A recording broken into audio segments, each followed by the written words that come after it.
মার্কিন যুক্তরাষ্ট্রের নিষেধাজ্ঞা এবং ইউক্রেন যুদ্ধকে কেন্দ্র করে সৃষ্ট বৈশ্বিক ভূ রাজনৈতিক উত্তেজনার মধ্যেই শুক্রবার নয়াদিল্লিতে শুরু হয়েছে ভারত ও রাশিয়ার মধ্যে বহুল প্রতীক্ষিত শীর্ষ সম্মেলন।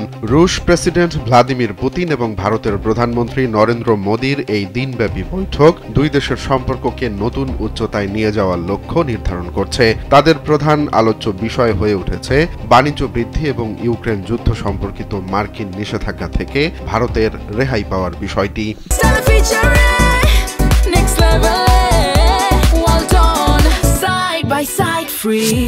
2022 সালে ইউক্রেনে রাশিয়ার পূর্ণ মাত্রার সামরিক অভিযান শুরুর পর এটি পুতিনের প্রথম ভারত সফর। এই সফর এমন এক সময় হচ্ছে যখন ভারত রাশিয়ার তেল কেনার কারণে মার্কিন যুক্তরাষ্ট্রের দেয়া নিষেধাজ্ঞার চাপ অনুভব করছে।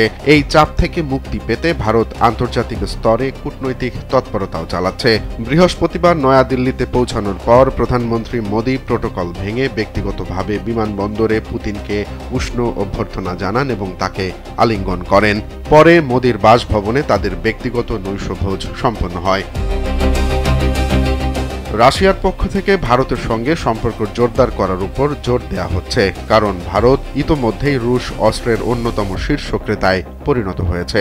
কর্মকর্তারা 2024 সালের $68 বিলিয়ন রেকর্ড উচ্চ বাণিজ্যকে 2030 সালের মধ্যে $100 বিলিয়ন উন্নীত করার লক্ষ্যমাত্রা নির্ধারণ করেছেন। শুক্রবার সকালে রাষ্ট্রপতি ভবনে ভারতের রাষ্ট্রপতি দ্রৌপদী মুর্মুর সঙ্গে পুতিন বৈঠক করেন। এরপর তিনি মহাত্মা গান্ধীর স্মৃতিসৌধ রাজঘাটে শ্রদ্ধা জানাতে যান। পরে হায়দ্রাবাদ হাউস কমপ্লেক্সে মোদী ও পুতিনের মধ্যে মূল বৈঠক অনুষ্ঠিত হওয়ার কথা রয়েছে। বৈঠক শেষে তারা গণমাধ্যমকে এবং পরে বাণিজ্য ও ব্যবসায়িক নেতাদের উদ্দেশ্যে বক্তব্য রাখবেন। গত 25 বছর ধরে ভারত ও রাশিয়ার মধ্যে কৌশলগত অংশীদারিত্ব থাকলেও ইউক্রেন যুদ্ধের পর রাশিয়া এবং যুক্তরাষ্ট্রের সঙ্গে একসঙ্গে সম্পর্ক বজায় রাখার বিষয়টি ভারতের জন্য আরও কঠিন হয়ে উঠেছে। পশ্চিমা দেশগুলো রুশ তেলের উপর নির্ভরতা কমানোর পর ভারত দ্রুততার সঙ্গে রাশিয়া থেকে তেল আমদানি বাড়াতে শুরু করে, কিন্তু আগস্টে যুক্তরাষ্ট্র ভারতের পণ্য আমদানির উপর শুল্ক 25% থেকে বাড়িয়ে 50% করে দেয়। গত নভেম্বরে ট্রাম্প প্রশাসন রাশিয়ার তেল কোম্পানি রোজনেফট এবং লুকোইলের উপর নিষেধাজ্ঞা আরোপ করলে পরিস্থিতি আরও জটিল হয়ে ওঠে, কারণ ভারতের তেল আমদানির প্রায় 60% আসে এই দুই কোম্পানির মাধ্যমে।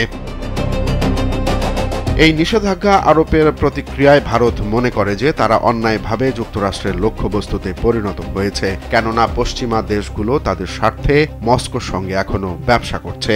নয়াদিল্লিতে আসার আগে এক সাক্ষাৎকারে পুতিনও একই ধরনের যুক্তি তুলে ধরেন।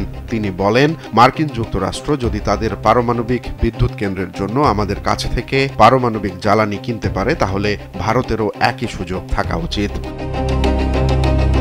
পুতিনের এই সফরে মস্কো ভারতের কাছে অতিরিক্ত S-400 ক্ষেপণাস্ত্র প্রতিরক্ষা ব্যবস্থা এবং Su-57 স্টেলথ যুদ্ধবিমান সহ আরও রুশ অস্ত্র বিক্রির জন্য চাপ দেবে বলে ধারণা করা হচ্ছে। ইউক্রেন যুদ্ধ নিয়ে ভারত সরাসরি রাশিয়ার নিন্দা করা থেকে বিরত থেকেছে এবং শুরু থেকেই আলোচনার মাধ্যমে শান্তির পক্ষে অবস্থান নিয়েছেন।